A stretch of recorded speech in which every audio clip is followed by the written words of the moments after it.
Very few people leave the championships races happy, and I'm not leaving it happy, but I'm not contemplating retirement like I have a couple other times leaving the World Championships either. I'm able to focus on some of the good things. It was my best finish in a World Championship race. I got my Kona slot, so now I have full control over my schedule moving forward. And I had a good swim and a fine run, and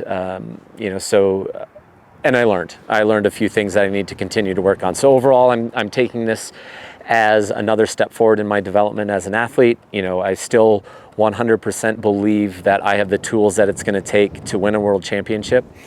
I still am 100% committed to winning an Ironman World Championship, and that hasn't wavered.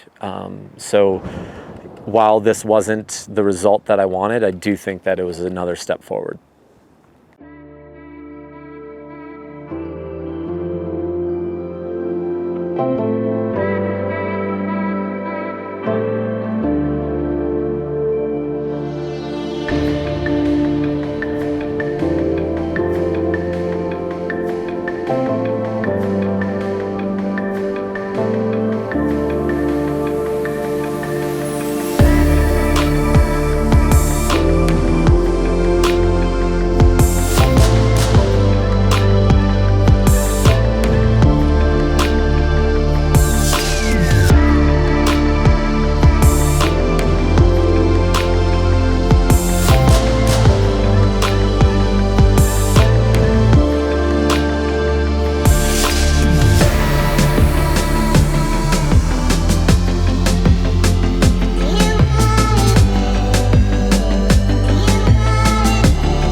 Well, I guess it's all over and done with. It's always a little bit hard after such a huge build, especially this one that, we built for it, 3 times for a race that didn't happen, and then, obviously it finally did. I don't know, a lot of people, I guess, call it the post-Ironman blues, where regardless of how the race went, it's just kind of a weird feeling when you get done with it. And that's definitely been the headspace that I've been in since race day. Still trying to process things a little bit. Overall, obviously not the day I wanted, but it was the day I got.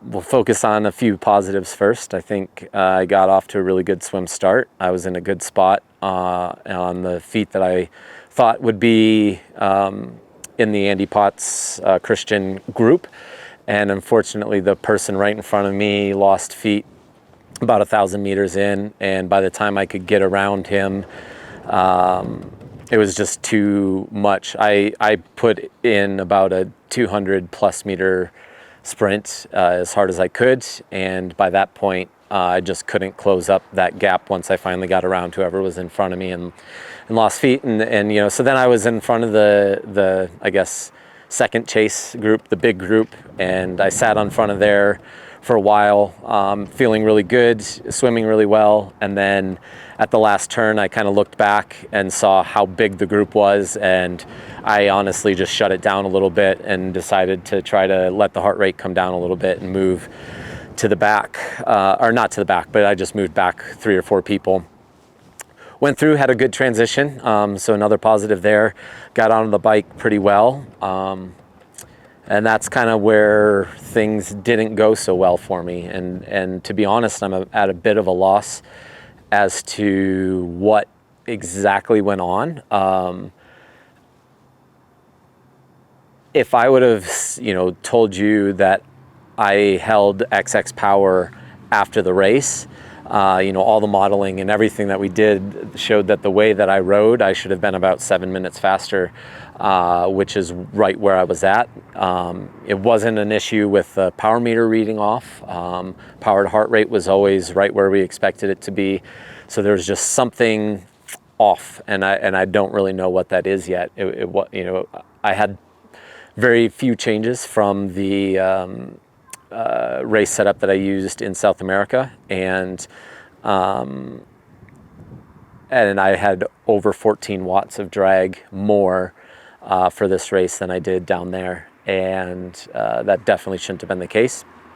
So I've got to figure that out. That it has nothing to do with the bike itself, or the gear that I was using. I don't think a brake was rubbing. I never heard anything, but there was definitely something that I was losing a lot of times at higher speeds. When I was climbing, I was actually putting time or climbing up to the group because I could see them right in front of me for the first 40 miles at least. And as I was climbing, I was cutting into them, but at the high speeds, I was just bleeding time. And so something was off that was causing drag numbers to be ridiculous. And so I've got to do some testing there and try to figure out what that was.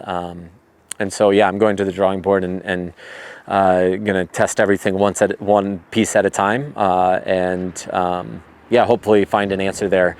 The good news is I had the best power that I've ever had for a full Ironman, and so I'm focusing on that as the positive rather than I got dropped and lost a lot of time to the group, and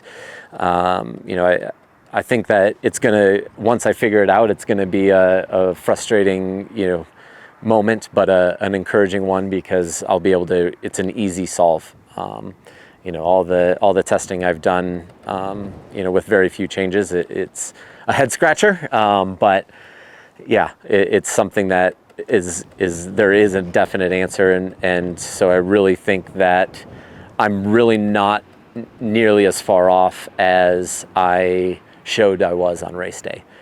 So I guess that's one positive that I'm taking away from the bike is the engine was there.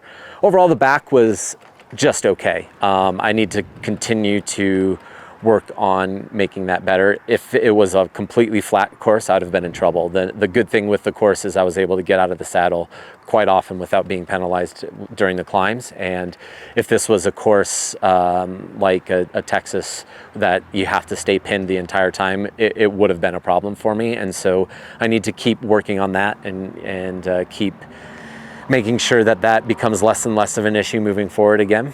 So that's another lesson I'm taking out of the race.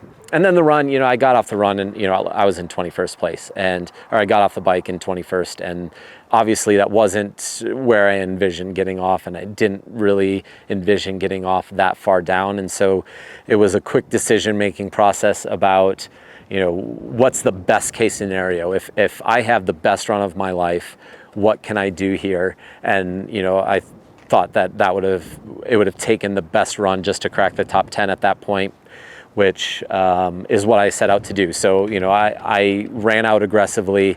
I didn't even think about being conservative early on, and that probably cost me a couple minutes, but maybe only in the end only one spot, and the difference between 12th and 13th isn't really that significant. Being able to say you're top 10 in the world is a lot better than not. And so I went out. I knew it was an aggressive choice, especially on a hot day, and so having the third best run with a kind of an implosion at the end, I can live with that and be happy about it. So moving forward, the body actually came around pretty well. I'm feeling pretty good. We're 6 days post-race now, and the quads are still a little bit tender. I haven't ran yet, but I've been in the pool and been on the bike a couple times, and all good there. Did a few kind of short intervals yesterday on the bike just to see how it felt at pace, and that was all fine. And so I'm gonna go ahead and race in Chattanooga in, I guess, a week and change now. I really enjoy that race for a number of reasons. One, it's kind of sentimental because Chattanooga is where I got my first win ever.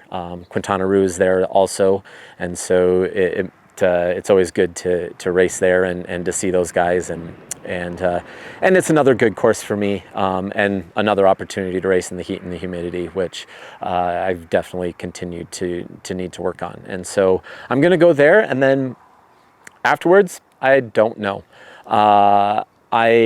Beforehand, I had thought that, maybe I would take a break right after Chattanooga and then race the 2 PTO Opens, and then hopefully the Collins Cup, and then Kona, and call that good. But right now I'm pretty hungry, and so we'll see how it goes in Chattanooga. But I don't know. Maybe I'll try to find a race in July or June, and then take a quick break, and then still build up for Canada. So we'll see what June brings, but for sure Chattanooga in another week, and then we'll just listen to the body, listen to the mind, and I think if things are struggling on the run in Chattanooga, it'll tell me pretty clearly that it's time for a break. But if I have a great race there and feel really good, then maybe we push on. So yeah, that's where my head's at in that regard.